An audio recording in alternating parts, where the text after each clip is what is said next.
open the doors.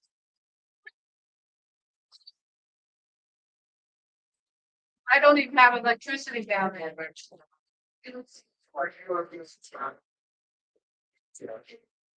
Okay. Of course, I live almost down to the town.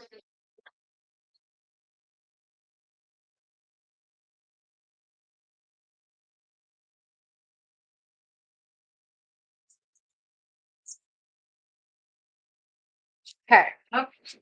Got that. You're a she. It's right too. Need a finger.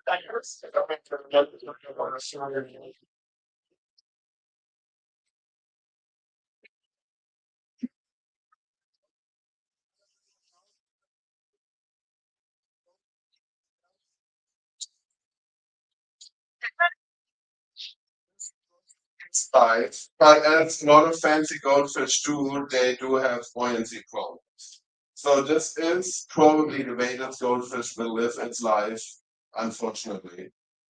It still has life to live. It's in a breather bag, so while the bag is small, it's fine that there's no air in it. If anyone would like, this is given to us as a donation, but we don't really want to sell it. If anyone would like to give this one a chance in the pond, it's gonna be the first to get caught by a raccoon, that's for sure. And just not as goldfish because it's so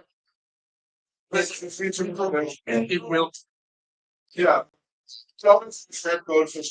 But yeah, it's only once project to take care of. I don't know.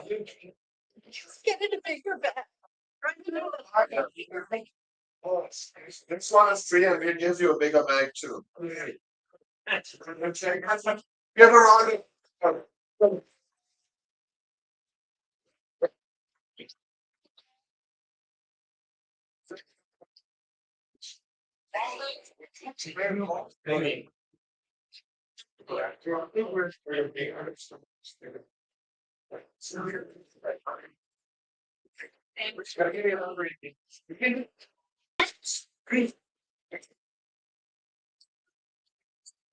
Just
Huh?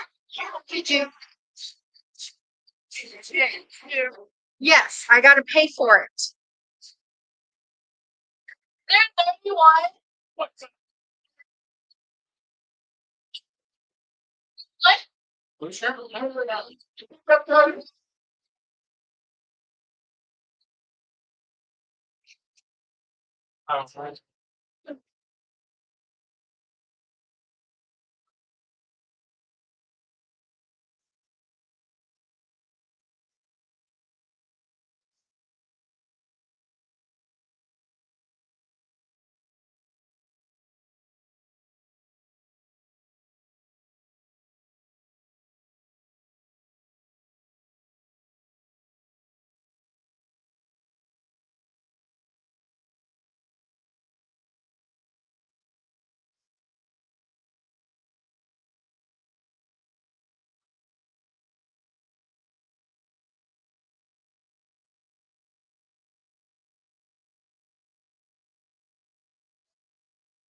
Person. Sounds like breathing. Talking, laying in the bed, like a very hot. Around me. Okay.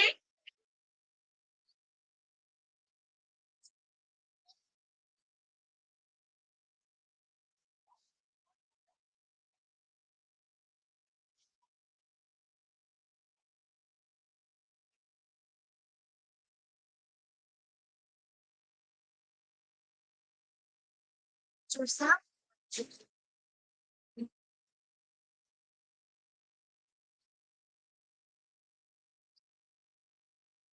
What's that? Oh.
Jerry.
Okay,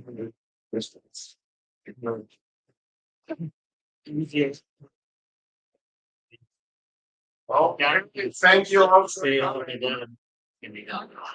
I'll start with the introduction of what I just saw Luke back there. Luke Wang is our president. Oh, okay. He's also the speaker for tonight, the man of the hour. I am Nico, I'm the vice president. We also have Joey, the treasurer, next to him. And then we have Modesta, secretary, membership chair, selling Finnic tickets and memberships back there. We have Chan, we have Joe, we have Matt, we have Aaron, we have Amisa, we have Jessica. Who am I forgetting? Oh, no. Sitting over there working for the Girl Scouts organization. But yeah, if you want Girl Scout cookies and you missed it, it's Girl Scout cookies over there. And other announcements, if you don't care about the cookies, we do have picnic tickets for sale. They are cheaper. If you can keep it down, please. We have tickets available here with Modesta. They are cheaper. We also have a website that you can access at film-com. There's posters around here. And Lucas will also have me in a second. But yeah, so on the website you can take a look at the speakers. We already have Gary Lang. He was supposed to come last year, couldn't make it for a family reason. So he will be back this year. For a few of you that maybe haven't heard of Gary Lang, he is the authority all things rainbow fish, and he will hopefully bring some eggs for rainbow fish and all that. Then we also have Dan Hodnett, you might know as Dan's Fish, but it's a kind of the online store.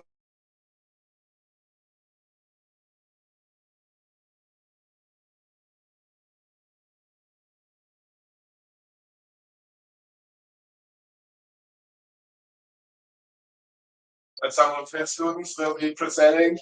We have Amaro Gilmore, who some of you might remember, a very smart kid. He'll do a short presentation, just 15-20 minutes. And so we're trying to really have a good variety. There will be aquascaping demo and all that. And yeah, so if you go to the website, you can check out our sponsors. On that note, we also have really good green bags. Just we have a lot of sponsors. Yeah, go to the website, check it out. One last thing, I guess, the t-shirt. Every year, we're pretty slow getting the t-shirt out, but we are working with 3 people every year. And this year we're working with Sam Scales. A lot of you probably know him from our past events. Yeah, behind me is 2 designs, 2 designs of Scales. I mean, I think I can do. Yeah. He's a great artist. He goes to a lot of events. He's been at every Finnic so far. And he designed a t-shirt for us. You get a preview on the website. It's a pair of Sylvie.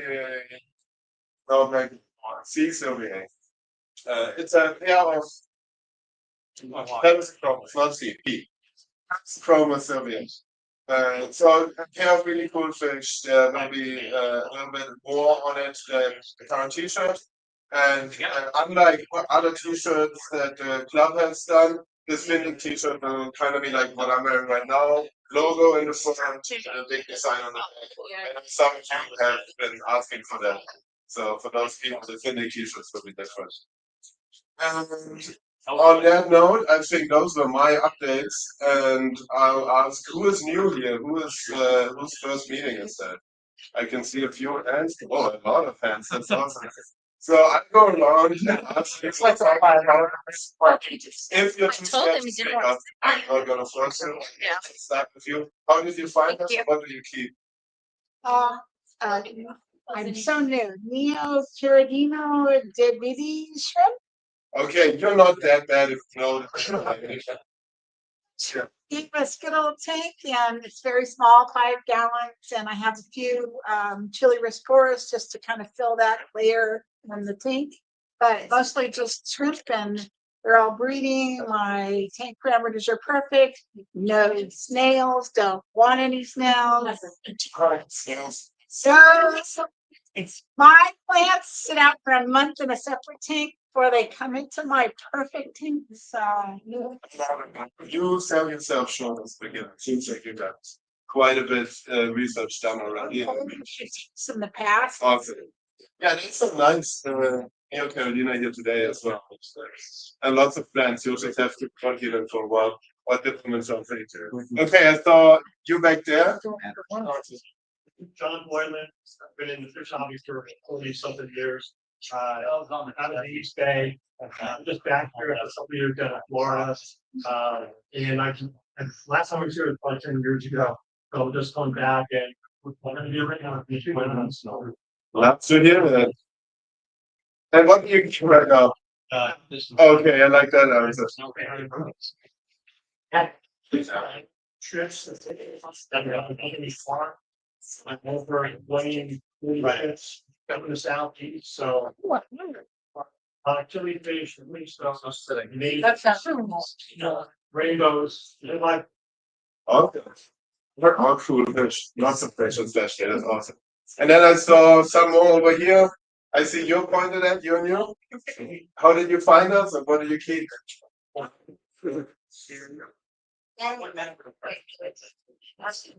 At Facebook, and then Facebook touched it again, and then bam. So Where's the journey? my Valerie says, Facebook. Disappear. Area. Someone. Really don't. And they left their.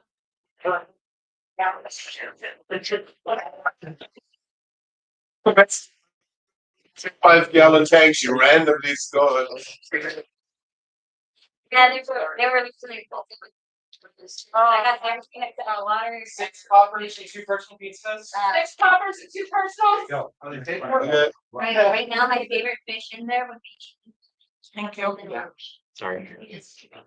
I'm a big loach guy. Yeah. Any loach is a favorite fish I have. Awesome. Well, welcome. I guess all the new members. Yeah, give them a round of applause.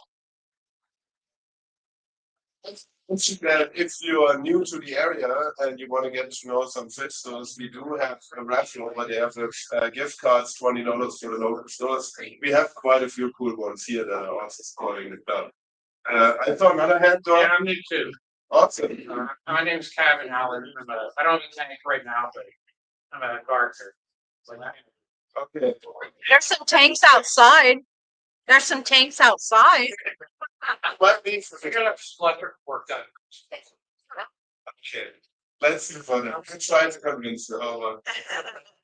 But yeah, welcome to it. I don't know if you came here for the plant talk, but that's good. And I think one more that's right there if you're scared to there first.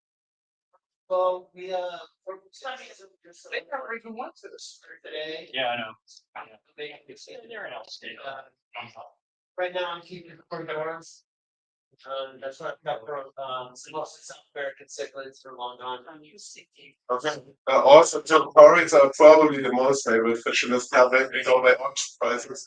So, yeah, I think that's it for the new members. We don't want to skip anyone if you want to speak up, but yeah, new members, very, very welcome. It's awesome to have so many new faces. I think other than that, I have nothing else to do but introduce ourselves. Oh, sorry, I forgot. There's something else to do. Joey, say what?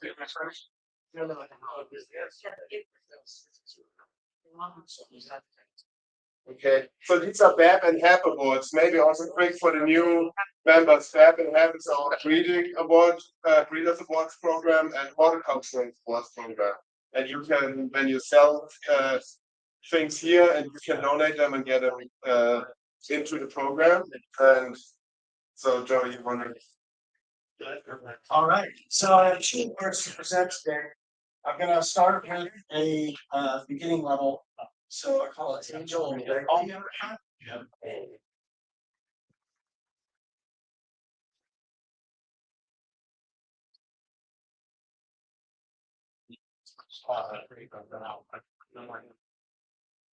All right, so Angel Begley is awarded the beginner level breeder award.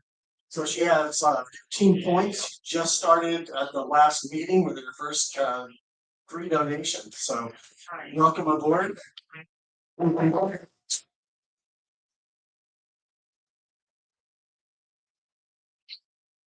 All right, next I'd like to call up Gold Donovan.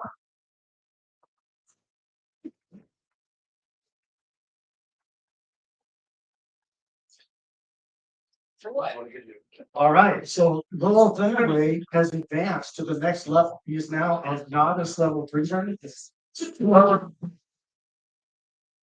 He has 70 points on the board, and so novice level. Congratulations.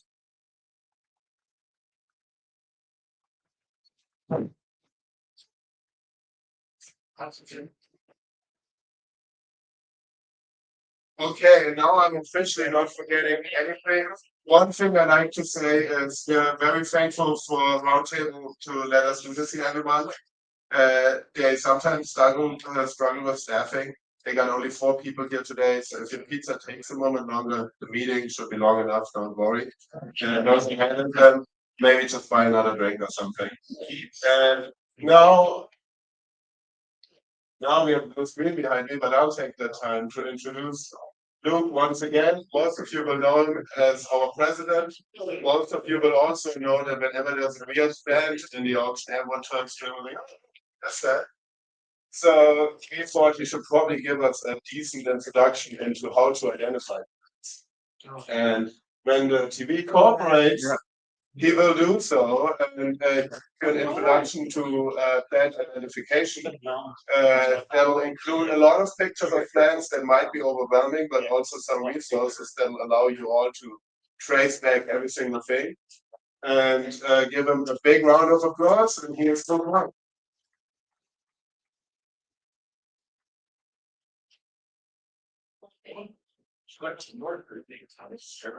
While Luke is getting the clicker to work, you'll see a QR code on here. I actually printed out some handouts for him and I forgot them. But if you get this, you'll get a glossary of words that he'll be using that, at least to me as a foreign speaker, when you will get some really awesome flowcharts that will allow you to identify pretty much any plant down to the genus level at least. You might not get the exact one. And yeah, there's some other helpful graphics in there. So you'll have a moment to scan that. Again, the flowcharts should be able in a future meeting whenever I find where I lost the ones that do not do this job.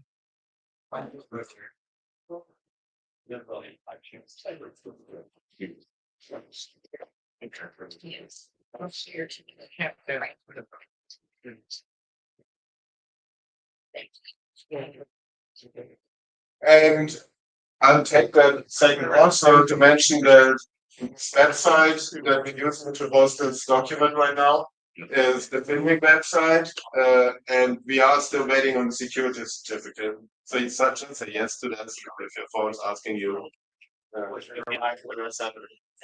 Okay. Okay, then here is.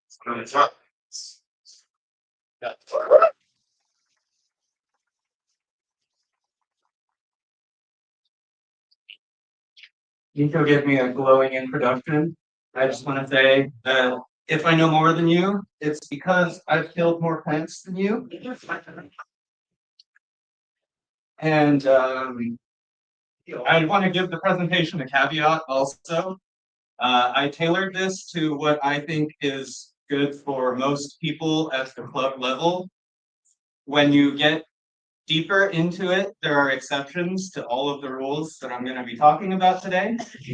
So the thought is, that when you get to the point A little of light. the things that are more finicky and harder to take care of, you're not going to need these flowcharts anymore. You're just going to hold on to your tags and write them down in your spreadsheets like I do. That being said, this is the fish room as it currently is. So I have a BFA in jewelry and metal arts. That's where I started keeping fish. That was for exiting college back in 2019. Then I started working in an aquarium where I was responsible for fish quarantine. And there in the bay, we dealt with a lot of plants. So it was a really nice little shop. It's closed now. The owner is 84 or 5, and he owned it for 50 years. I started doing client work just for customers that would come into the shop. We didn't have that brand, so I started doing it.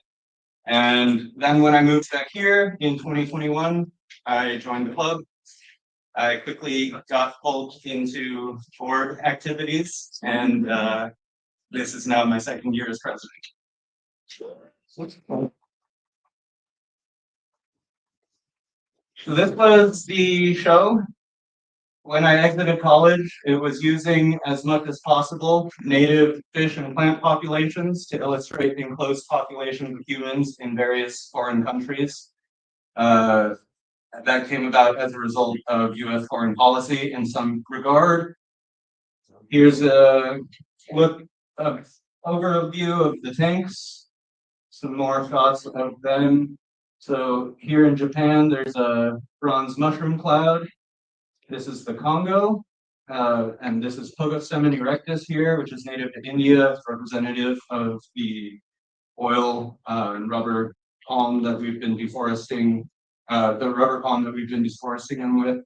This is Colombia with an abandoned cocaine factory, and influenced the cocaine trade back in the 70s.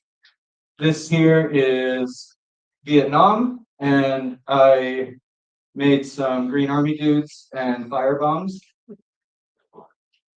And there they are. So this was for my degree, like I said, jewelry and metal arts. These were all made of copper. I just want to tell everyone, you can see where here and there, where it's a little bit whitish, that's where I did a bad job with the epoxy resin. I pawn shielded everything. Otherwise, these tanks would have been super overloaded with copper. So don't just casually throw copper things into your tank. Some fish for us fish people. These were in those tanks. This guy here was the very first fish I bought when I started going to the San Francisco Aquarium Society trying to stock the tanks that I was doing the show for. Some client work. This was a just planted 40 breeder. And this was a few months later. The client's only request was this castle here. You oblige. This is a paludarium. Another one, I've been working with this guy for a long time now. He recently got rid of his diamondback terrapin tank and wanted to set up something a little lower maintenance. He decided dart frogs, and I told him that's not lower maintenance. So we've got some vampire crabs in there. This is how it looked when it was first set up before we moved it in place. You can see the 50 in the back. Something's always flowering. This guy's Gonia prismaticarpa. A couple more client tanks.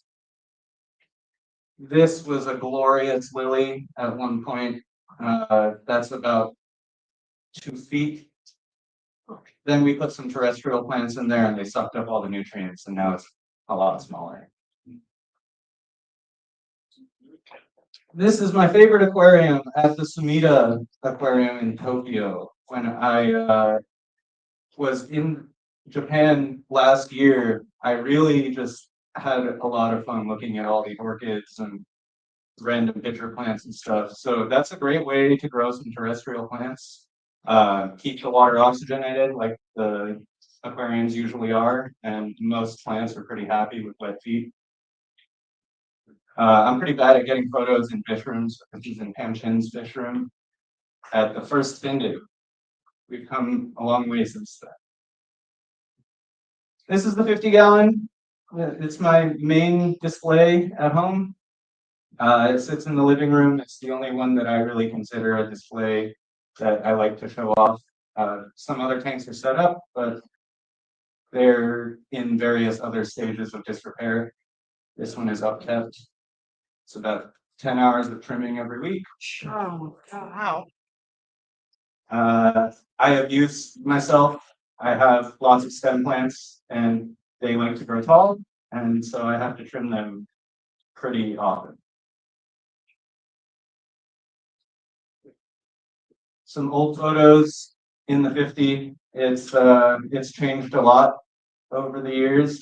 This mangrove is quite a bit bigger now, but this is about 4 feet tall. It's becoming a tree. This is a Lobelia cardinalis flower. It at one point kind of poked its way up the top here.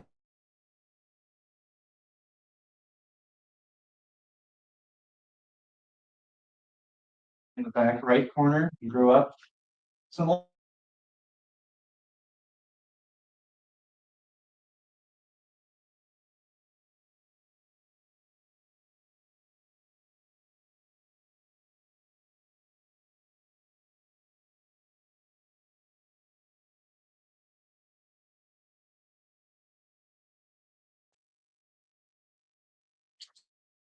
This is perhaps my favorite enclosure in the house. This is a 24 by 18 by 18 exoterra. Originally, it was set up like so, but I got over it real quick and realized there wasn't enough space. So I extended it up to 30 inches, made a little acrylic box, and things go really well. When you zoom in a little bit beyond the enclosure walls, it really starts to look like a bit of forest flora. Some of the orchids in there, these are Paphiopedilums up top, and some Ludesia down, Ludesia, and this is a Nectocylus. This is a really pretty plant, Stickrinopygium species Gunayala. It may have been identified recently, actually. The bromeliad and some Selaginella, all very cute. So I built this tank. I've been building things recently. It's pretty fun. Triple tiered terrestrial overflow rack. There's some boosts glued up back there. And water goes to here, and then over. I've got some splash tetras in there right now. And I'm really hoping that they do some spawning stuff, because that would be cool. This is Dendrobium pseudo-lamellidum. Very pretty. Once it's settled in, it took like 8 months to do so. It has one of these little flowers that pops up every couple weeks or so. This is another tank. Some plants. This is an example of what you can do with like why I have that 50-gallon tank, and what you can do with about an hour of time when you just have random stuff lying around. It's a red tank. Some random other stuff that's also in the fish room. These gobies are super fun. There's that shot of the fish room. Some more random stuff. Over here, these are the 2 lowboy farm tanks I have, for lack of better words. In these photos, they're looking pretty good. You can see the pots and the different species that I've got up top. Down here, there's mostly swords and crits and stuff like that. I keep the water level about 4 to 5 inches or so with an auto top off. And things like to flower, so it's pretty fun. Lots of terrestrial stuff in the back. So this is what it looks like today. Wow, quite a bit worse. Here's why. Right. Also, if you look in there closely, you can see that the plants are still growing healthily below the algae. So I'm leaving it for now. Eventually, I'm going to have to pull all the pots, which is why I have things in pots in the first place, and catch all the fry out and then reset with like new substrate. That's just the easiest thing to do. This guy's killing itself. It's Monstera alvo. It's growing all white leaves. Oh, this guy is very fun and finicky. The Luigia setioides, also known as the mosaic plant. Yeah.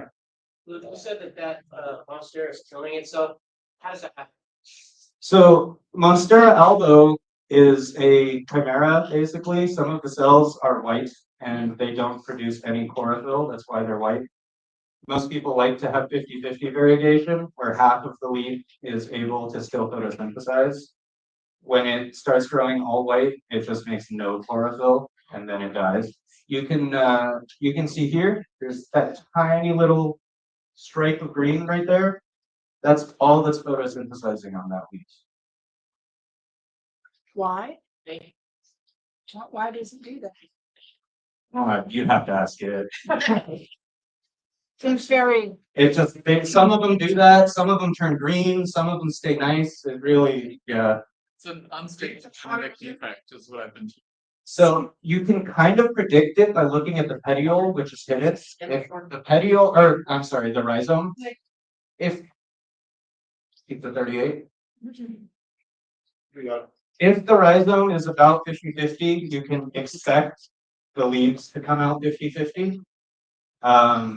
That's not always guaranteed, and as it grows, it always can decide to.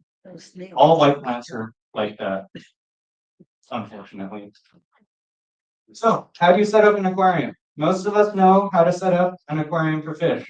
Guppies are a good example. We all keep them.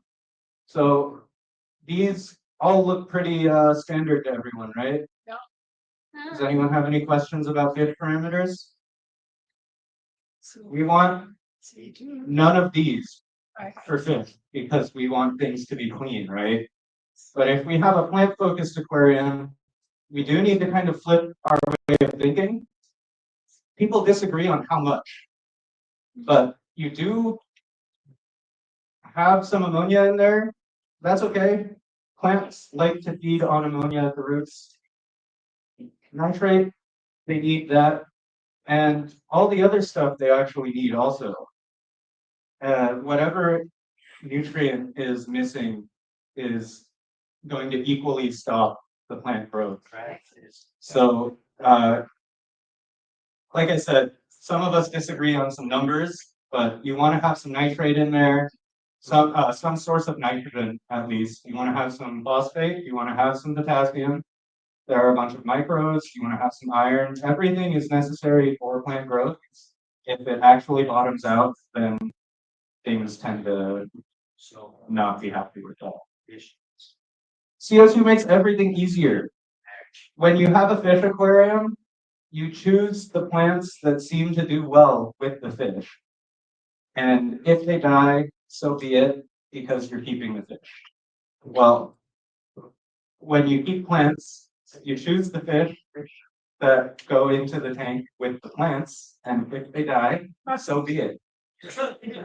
If you keep things well, you're probably successfully keeping most plants in a fish aquarium, and you're probably successfully keeping fish in a plant aquarium too. But that's really why people choose tetras and stuff like that that are okay with the softer water. We have soft water because we don't want KH for plants.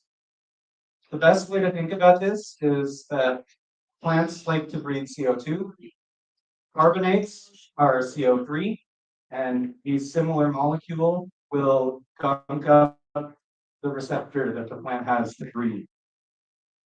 Some plants like Vallisneria, some species of Vallisneria, I should say, are able to uptake carbonate as a carbon source, which anecdotally seem to be the ones that are quote unquote sensitive to Excel.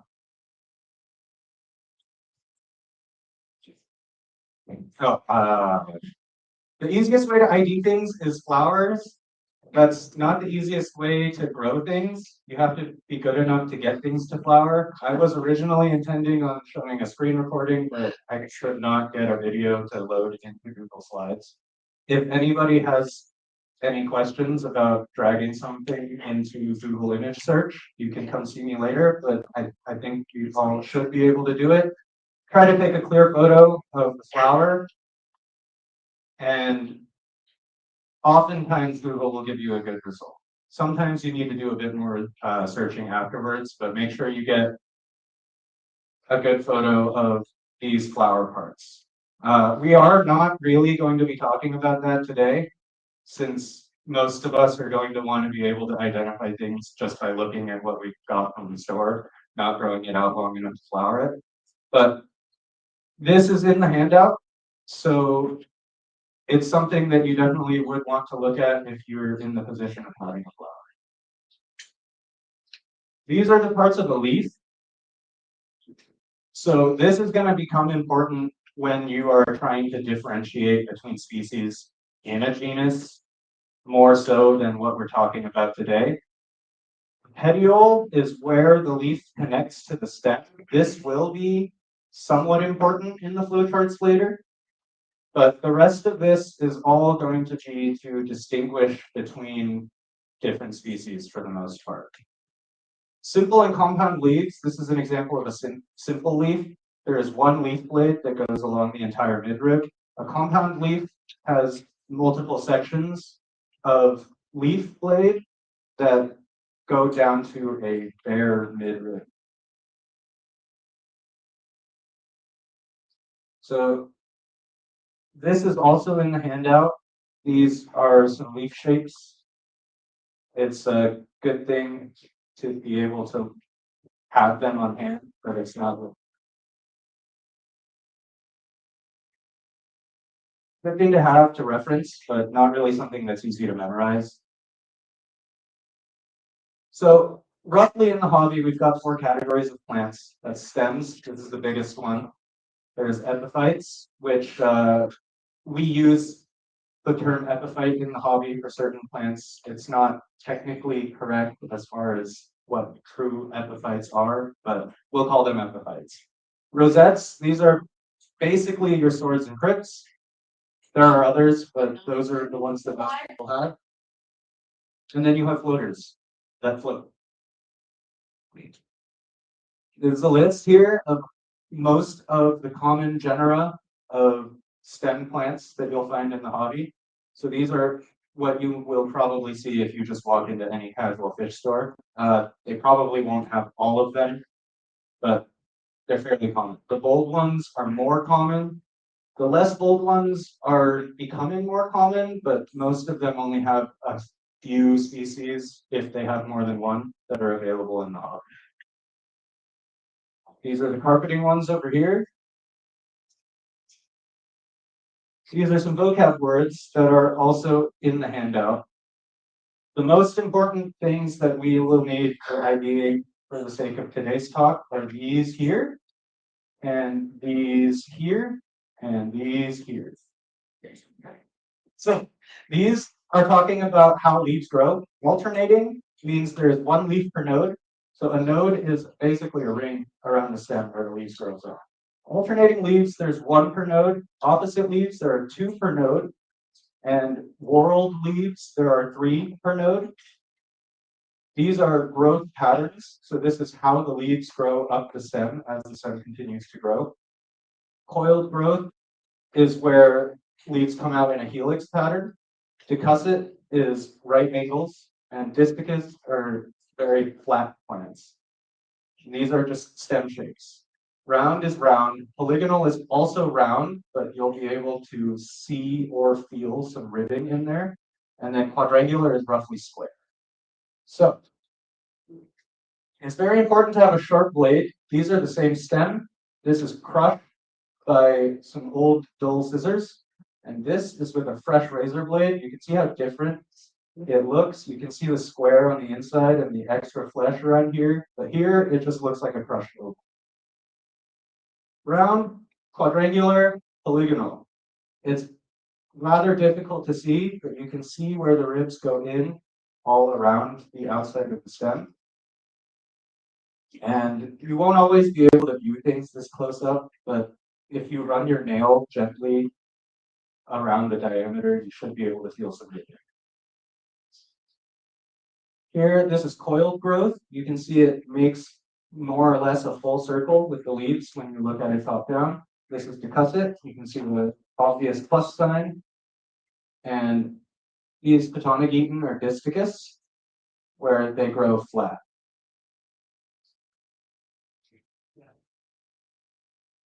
Now we're going to run through some of the genera of stem plants that you'll find. Down here, we have the common names according to iNaturalist. A lot of them I have not actually heard, but here they are. I prefer to go by binomial names because when you're identifying things, you kind of have to. Alternanthera, this is Alternanthera renekii, Omnia gracilis, and Bacopa caroliniana. All three of these are pretty common in the hobby. So these are listed, and I will share this presentation with everyone, so don't worry too much about it now. This is for your reference when you get back to it if you ever need it. Sorry. Well, question, what happens when they decide to rename the size? They do a scientific change. Example, I know some of the. Try. It happens all the time. You look at it, you try, and you try to justify it in your head. Sometimes it works, sometimes it doesn't, and then sometimes you just say, fuck it, I'm using the old name. Yeah, sorry, it's not a great answer. Blitz japonica. This is rather common in the hobby too. Some people don't think of it as a stem plant, but I ripped off a bunch of the bottom leaves. You can see that it does have a stem. It likes to grow bushy, but it does make a stem, so not quite a rosette. It does give that appearance. Kabamba, this is pretty common. Kabamba caroliniana is very similar looking to Myriophyllum, but the way you can tell them apart is Myriophyllums have whorled leaves and Kabambas have opposite leaves. So the Kabamba only has 2 leaves per node, but each leaf spreads out a lot more so than the Myriophyllums usually. Ceratophyllums, this is the hornworts. They don't really make true roots. They have root-like structures, but if you look at them closely, they don't branch, and they're not very good at nutrient import. They're mostly there just to anchor the plant down. Same with Najas. So sometimes they can look a little bit similar. Najas tends to be neutrally or a little bit denser than water, whereas hornworts are always negative, are always buoyant. Heteranthera, this is stargrass. Apparently they are mud plantains, but in the hobby we only have Zosterafolia. This is known as stargrass. Hydrocodally, these are the pennyworts. You've probably seen them. This is more than just an aquatic genus. Hygrophila, this is another pretty common one in the hobby. You can kind of tell these apart from other plants. They grow decussedly always. They tend to have a spiked leaf, but also if you look at the brown stem, the stem is usually brown. They tend to have some little like white protrusions that look like the start of roots running up the entire thing. Limnophila, these can be rather similar to Podostemon, which we'll see later. But they tend to have wider leaves, and their stems tend to be a little bit more stiffly upright. They are rather similar. Lobelia, most of us probably know what lobelia is. Outdoor gardeners like lobelia also. It's used as a marginal pond plant, make great flowers. It's called the cardinal plant. There are other species of it, but this is the only one that we have commonly in the hobby. Note that even with a lot of CO2, it doesn't really want to stay below the water level. It wants to get up there and it wants to throw a flower. This flower was approximately 4 feet above the surface of the water. I had to climb up on a step ladder and I was up at the ceiling taking a photo of it, just for reference. With Ouija, they don't really follow rules, so it's a little bit hard to determine. A lot of them have opposite leaves. A lot of them also have alternate leaves, and there are lots of hybrids where one single stem will sometimes make opposite and will sometimes make alternate leaves. This is a very special Ouija. It's the mosaic plant. Some people think of it as a floating plant because it likes to grow its leaves on the surface, but it does actually want to be fully rooted in the bottom of some substrate. Notoriously finicky, and this is one of the reasons why I keep the water level so low in the bottom oval. Ayaka, most of the ones that you'll probably see fluviatilis, and most of the Mayakas you'll see look like they have needle leaves. If you zoom in really far, they are actually triangular.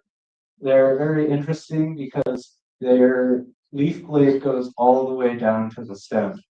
It doesn't have an obvious base where then the petiole connects. Myriophyllum we talked about earlier, they are smaller per leaf, but they grow very similarly to Kabamba. Nodus, these are the guppy grasses. This is Nodus marina. It is particularly hard and a little bit spiky as far as guppy grasses go, but a lot of them are quite a bit softer, and that's another easy way to tell them apart from those the hornworts. Phlogostemin. Pretty similar to Limnophilas. You can see this one has much thinner leaves. This is Stellatus dothan, but Stellatus octopus is a very common plant in the hobby. This is Potomac eaton. We talked about it earlier. It's famously disticus. These are the pond weeds. A lot of them are noxious weeds in the US, and you're not allowed to keep some of them, most of them. Only one. Rotala, well, this is the only one, yeah. Okay. Although there are some that, in my experience, do grow slower than this one. So, rules, they are what they are. Rotala, this is another kind of interesting, very common stem plant genus. Most of the ones that we have in the hobby are going to be a rotundifolia cultivar of some sort. This is Rotala rotundifolia. You may think that the leaf is round from the name, but that is referring to the leaf when it grows above the water. So rotundifolias all have these very rectangular leaves. They grow pretty strongly detussedly, and you need to starve them and make them color up to identify which cultivar they really are. A lot of them look very similar, especially when they're happy and green. There are some more fancy ones, and by the time you're growing those ones, you probably overpaid for them. Simolis, this is another one. It's kind of an interesting plant. When it has nice bright light, this is Simolis parviflorus red. It grows like a rosette, and you really cannot see a stem. But if you put it under low light, it can grow a pretty intense stem. I've seen it get, 4 or 5 inches between each node before. I don't personally grow it with that low light, so it likes to do this, and it'll pop little ones outside, and you can uproot it and separate them every so often. These are some examples of some of the other ones that you'll find in the hobby. They're there. If you get one of them, you're probably going to be interested enough to look at the name. They are all pretty different. These are the carpeting ones. Glossostigma and macranthemum can be a little bit difficult to distinguish. If it's happy and you've got enough light on it, you can see that glossostigma likes to grow a pair of leaves per node and then crawl over on the ground and grow another pair of leaves. When it's under low light, it will make a stem and they'll make little leaves growing upward, but it would prefer not to. Macranthemums, this is your Monte Carlos, your pearlweeds, all those things, they will usually grow a stem as they carpet around, and you need to keep them trimmed. Marsilia, these are the clovers. They're actually ferns. So if you look really closely, when they unroll a leaf, you'll see that they uncurl like a fiddlehead, and we'll talk about that in a second.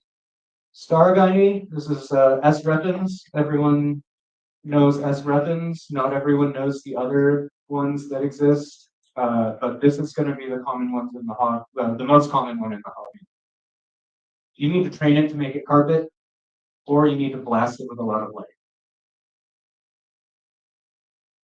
So the epiphytes, as we know them in the hobby, are the things that we want to grow on other things. We tell people grow them on wood, grow them on rocks, whatever, don't plant them in the substrate. I disagree, plant them in the substrate. Everything wants to eat. And the substrate, especially if you go the easy route and use aqua soil, is going to feed them very well. An epiphyte is a plant that grows on another plant non-parasitically. When we use them in the hobby, we call things like Bucephalandra an epiphyte. But if you're being technical, they are not an epiphyte. They grow on limestone waterfalls. So they would be a rheophyte or a lithophyte. But we don't really make such distinctions in the hobby. So essentially what we're talking about is all the rhizomatous plants that we have. So these are the Anubias, the Anubias, the Bulbitis, the Bucephalandra, and the Leptochilus, which used to be Microsorum. Like Stephanie mentioned earlier, sometimes things change and you cry.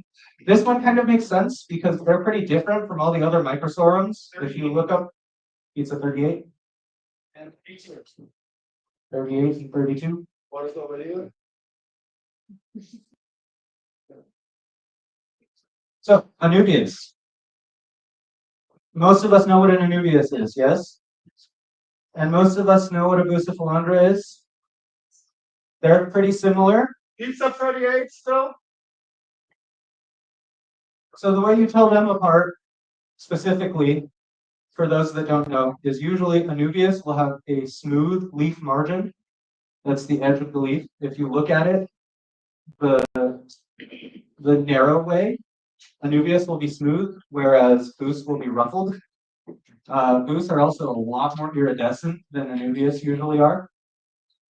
This guy right here is a Bulbitis. This is another fern. They unroll like fiddleheads.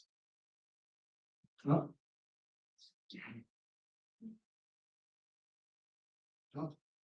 Yeah. So this is Bulbitis, an African fern.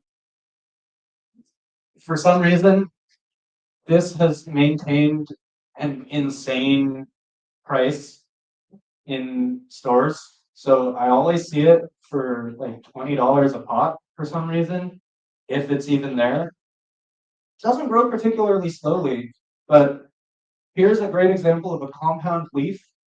This is one leaf, this is a petiole here, this is the midrib, and these different sections here are a compound leaf. You know, like I was saying, this name change kind of made sense. I don't know if anybody keeps terrestrial plants and had seen Microsorum thailandicum, that's the blue oil fern. Lots of microsorums do look very different from this kind of growth that we see here. Their leaves are a lot fleshier and thicker. These are some of the other ones. Homalomina is starting to come into the hobby, but not really as popular as the others yet. If you haven't, you probably know what it is. Hywea used to be known as Piptospatha. This is Hywea ridleyi. It's the only member of its genus, as far as I'm aware. Could be wrong. This is Laganandra miboldii, and Laganandra can look a lot like Cryptocarine. They do. This is one of those rhizome plants that people recommend you plant into the substrate like crypts. Again, I recommend you do that with all of them, but this one, for some reason, people tell you to do that. They do kind of look like crypts. You can see here, when the new leaf grows, it uncurls on both sides. So it has two curls. Question, Sure. when you say to put the epiphytes into the substrate, everything I've read says that the epiphyte tendril will rot. So are you saying put the entire thing in the substrate or just the roots that come off of the stem? That kind of depends on your substrate, and it kind of depends on how much flow you've got. I use aqua soil because it's the easiest thing, and it's formulated to like be good for plants underwater. That stuff is light, it lets water through, you have enough flow on it, I fully bury the rhizome every time. And they're quite a bit happier because they have full access to growth, and it's light enough where the new growth is able to easily push it aside. If you have a deep sand bed that all comes in together and forms a solid floor, then you're not going to want to bury the rhizome. Thank you. Yep.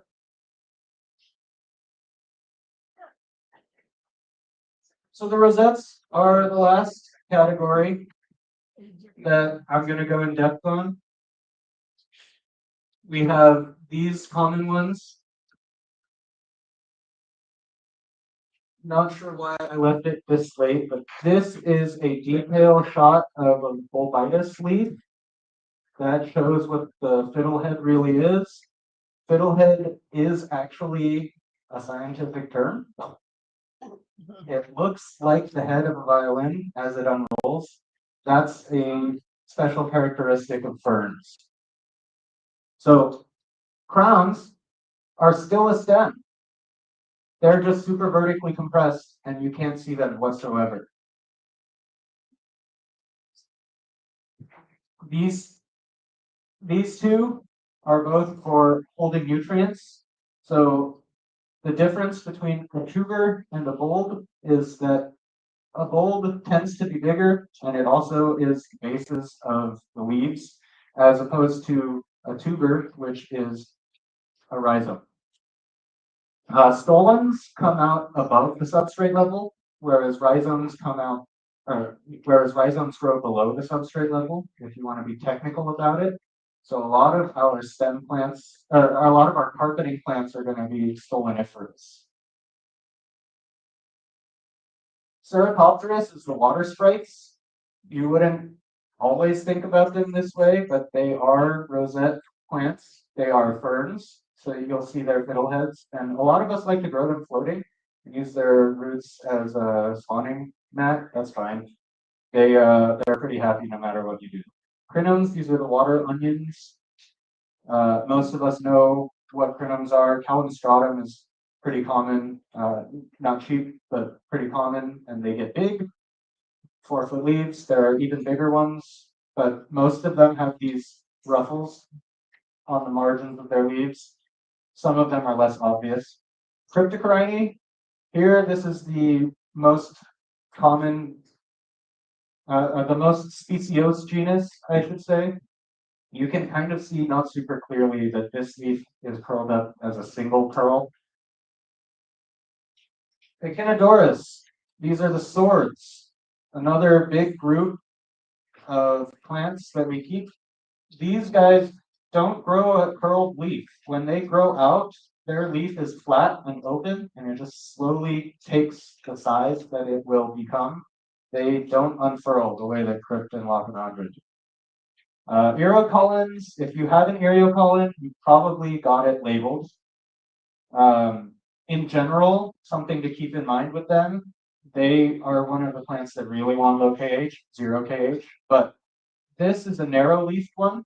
The ones with narrower, more feathery leaves tend to be easier to grow than the ones with the big fleshy leaves. Nymphaeas, these are water lilies. Like I showed the photo of the flower earlier, a lot of them you can keep outdoors year round here. They like to make floating pads if you let them do what they want to. If you keep them trimmed, you can force them to make pads that stay under the water and are a little bit more translucent. But this is what they want to do, as opposed to nymphoides, which is very similar, but they prefer to make leaves that are kind of in the water column, not fully up at the surface. And now sometimes they will make a little raft and from them comes a flower, but usually their leaves stay under the water. Eleucharis are the hair grasses. This is a sicularis. It only gets to about 2 inches tall, and you can see how thin that is. No matter how big the plant, there are some like Montevidensis that can get to maybe 2-3 feet. They will not be any wider than these. Holanthiums are the dwarf chainswords. Here's a good example of stoloniferous growth. You can see right there, there's a runner. It doesn't go below the substrate. It stays above the line. Uh, sword is already a common name, so I don't know how you would define true sword, but they're not an Echinosaurus. Liliopsis is another one of those swords, quote unquote, that, you know, true sword, false sword, carpeting sword, whatever you want to say. Another one of these micro ones. The way you can see these, if you take a cross section of the leaf, no matter where, if you take it at the base, if you take it at the top, whatever, you're going to have a circular cross section. A lot of the other swords will have flat blades when you get up closer to the top, but they mostly have conical leaves once they get submerged and don't really make a leaf blade. So Sagittaria and Vallisneria seem to be very similar in the hobby. The way you would tell them apart is, in general, Sagittaria stays below a foot. We only have dwarf Sagittaria. There are a few others, but they do not grow in the aquarium. They grow riparian, where their roots need to stay wet, but their leaves do not like being submerged. So this is the only one that we would ever deal with. It tends to stay below a foot in the water. I have seen it get up to about 18 inches tall. That's in a 600-gallon tank. That's 4 feet deep. Vallisneria get to, 5 feet in anyone's 20-gallon tank. Anyone? Yeah, sound about right? They get big. 7 feet. Oh, they get several meters long in the wild. So yeah. Nufar, this is another that only has one species that's available in the hobby. They'll make kind of arrowhead shaped pads, and they'll sometimes send a flower up. Cypress helphera is the only aquatic papyrus, and it's this flowy guy in the back here. Juncus is a rush. Ranunculus are the buttercups. These leaves are very striking. All of them will kind of have these weird, interesting umbrella-y leaves. Most of them will not grow in the water. These guys will also want to send leaves up above the water so that they can flower. But buttercups are quite nice. So if you let them just grow up on the margins, something in the flowers, they'll be cute. Xyrus, this is a special modified one. You definitely won't have this without knowing what it is. But if you take a rosette and you just squint it so that it's flat, you essentially have a Xyrus. These are not super difficult to grow, but the instant they get shaded out, they just blow their leaves off. Floating plants. They exist. This is Utricularia giba. It's a zoomed in photo of the traps. We have several Utricularias, and not all of them actually float. But giba is a rather dangerous one. This is about 3 to 5 millimeters. More on the 3 end. And they are capable of eating newborn fry. These are traps that you can see these trigger hairs. When they get touched, they suddenly suck the water in along with whatever's there. So get that guy out. The rest of them, you know, you do what you want.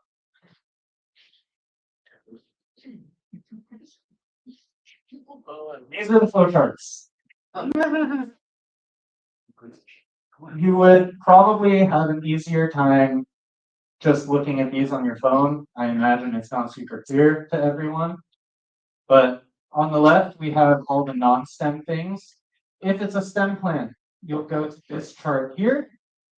But these will hopefully get you down to the genus level with the common things in the hobby. I just want to reiterate right now that all of these genera have exceptions. Once you get to the exceptions from these rules, you really should be holding onto your tags so that you know what you've got. And by then, sometimes the tags are wrong. So that's really when you are looking at growing the plant for long enough to let it flower, and after it flowers, looking at exactly what it is. Sometimes even after getting a flower and identifying the plant, you're still not sure, in which case you need to do some research into cultivars. But I don't have 8 hours to talk.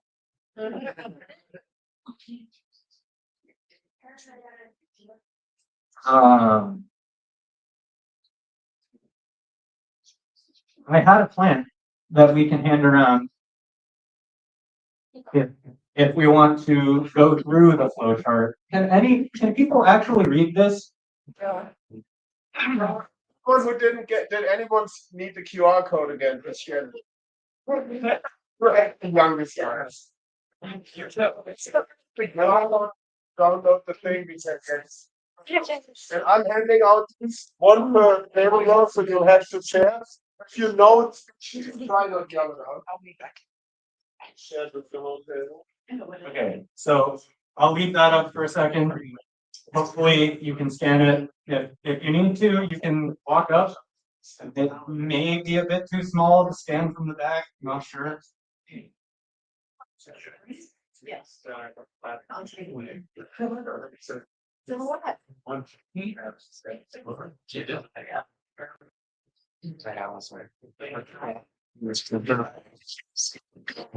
Check the rooms. Below the one, but it trust. Yes. Yeah.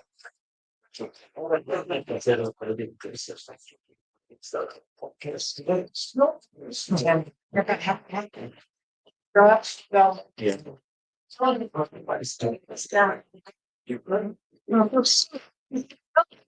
Yeah.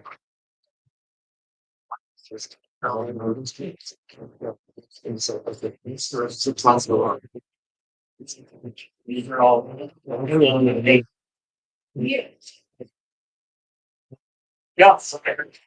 Go ahead. So better. Let's see.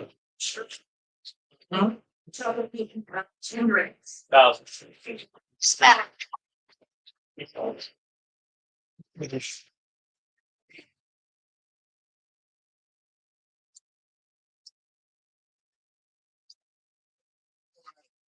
Yeah. So there is actually a lot of crossover between aquatic and terrestrial. Most of our plants really don't want to be aquatic. Very, very few plants are obligate aquatic.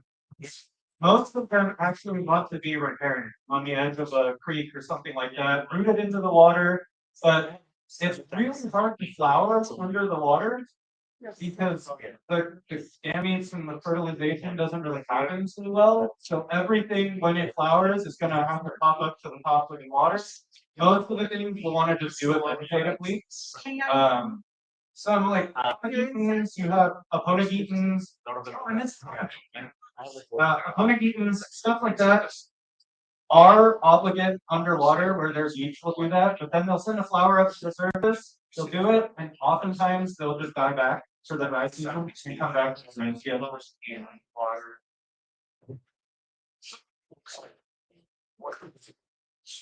Yeah. I'm not gonna cover the mosses. That's not aponegeton. I missed the aponegeton. Aponegeton, they are the ones that make a very obvious bulb. They have big elliptical leaves. Yeah, of course there's sort of this sun. Sometimes. It depends on the species. Usually they don't need to.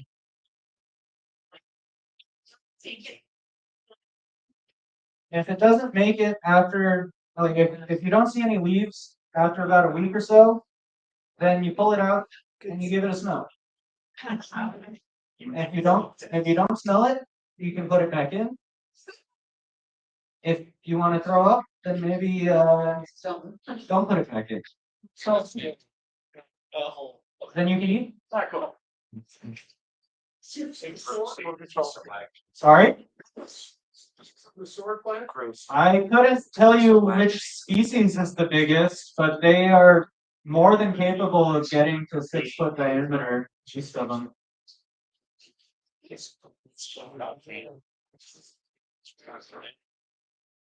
everyone had a chance to see the plants now? Do we have any other questions? Should be on every table. If anyone didn't get it, a cup on your table with plenty of stuff.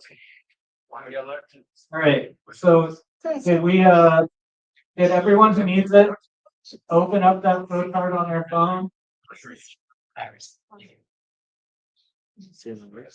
Only a few slides.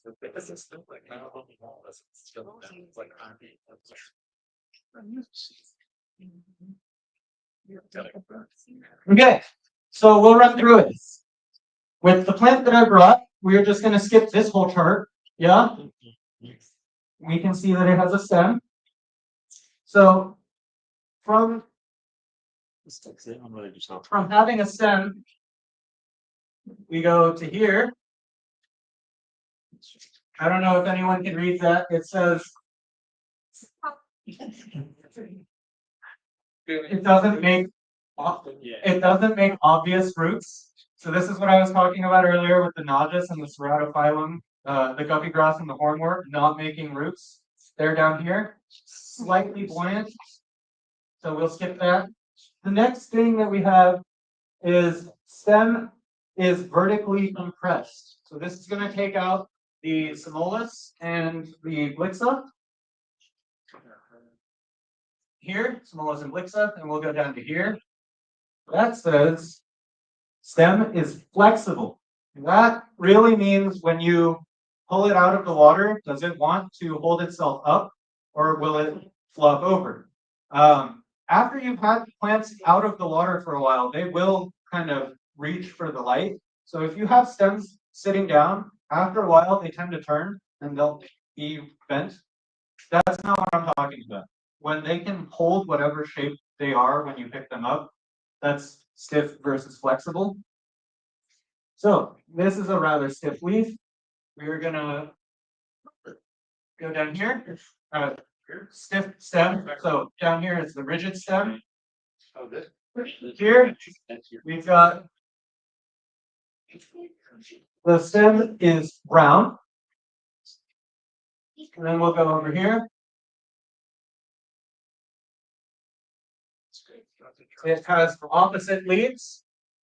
From opposite, we go to decussate because this has nice right angles.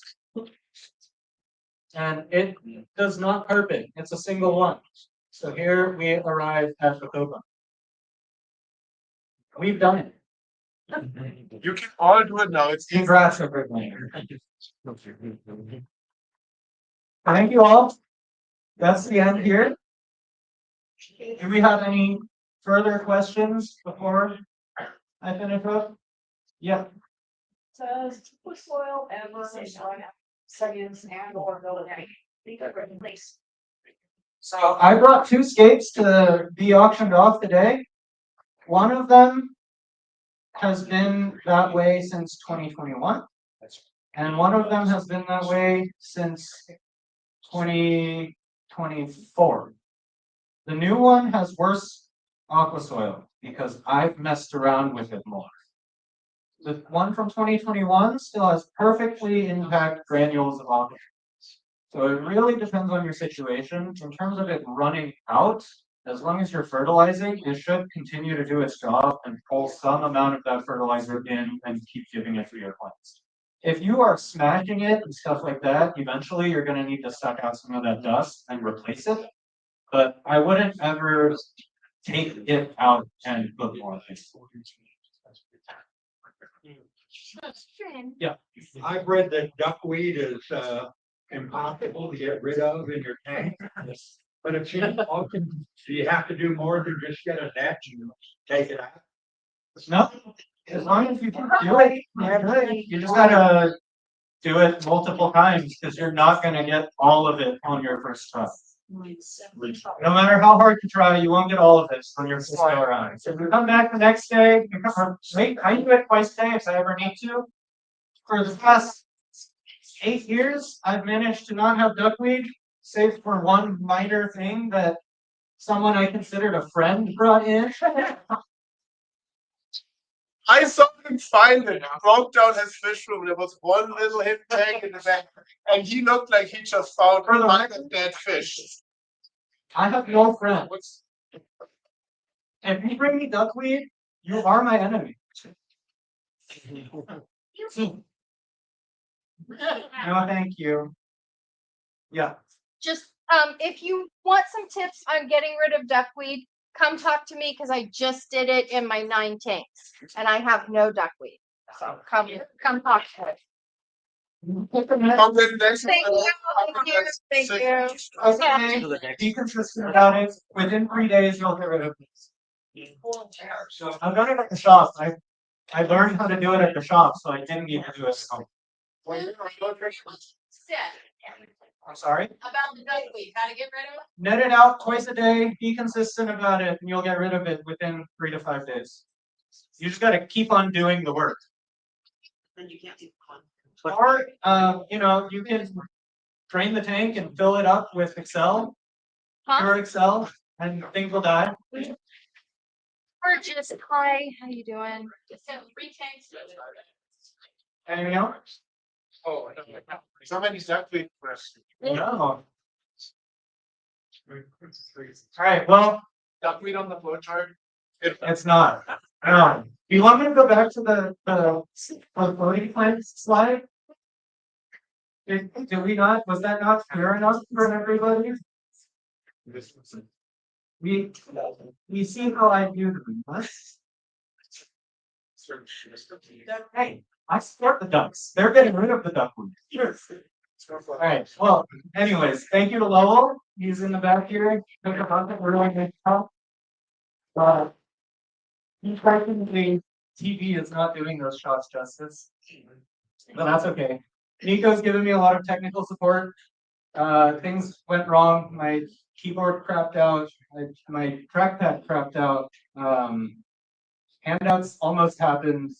Anything that needed technical support was from Nico, except for Stephen Phillips helped with making the flowcharts readable, not disgusting. And Hector's also here. He makes the fertilizer that I use. Allowed me to get to this point rather easily without having to do too many calculations. I got tired of doing that after a year. If you want to look over some, like, if you want to talk about that, we can talk about that, but not today. If you have a lot of friends on the stream, but. Yeah. Thanks for everyone who tuned in on YouTube also, and everyone who's here in the building.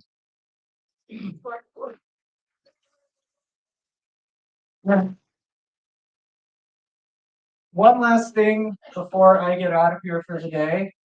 I just wanted to announce it to all of you first before anybody else has a chance to know. You are all welcome to attend the Aquatic Gardener Association convention next year when we host it.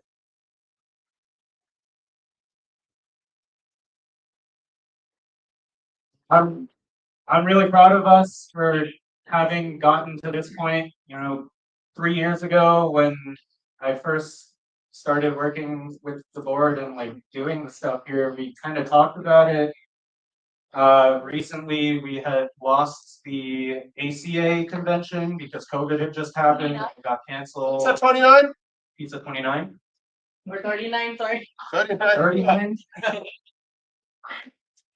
Yeah, so we came onto the board, we kind of did the Findig a couple times, and now we are hosting a national level convention, so like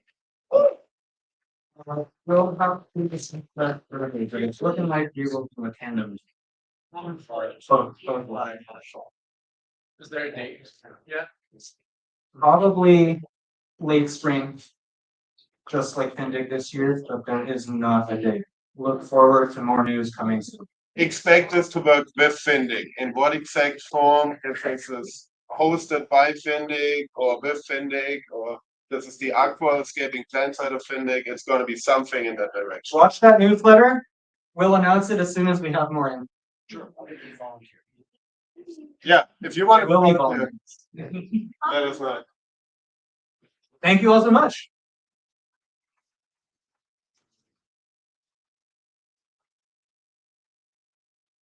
Oh,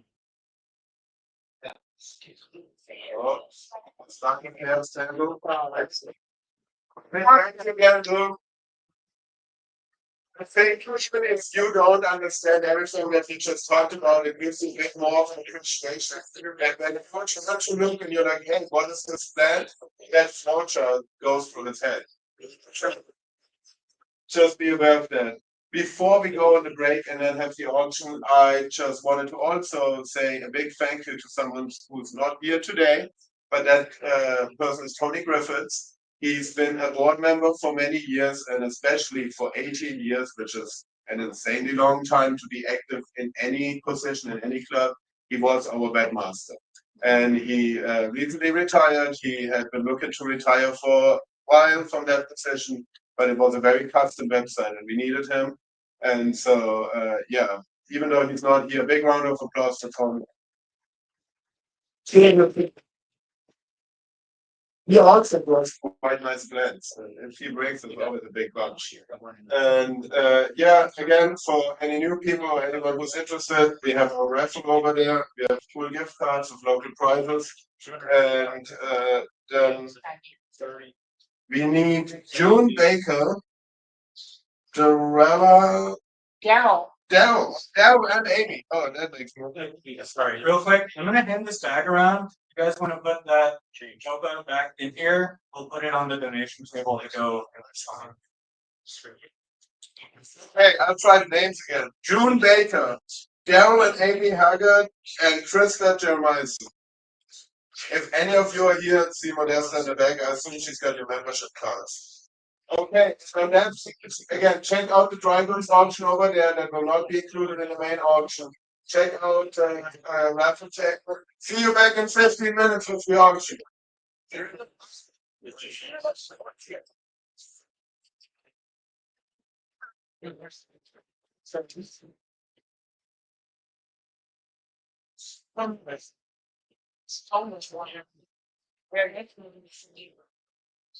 Right.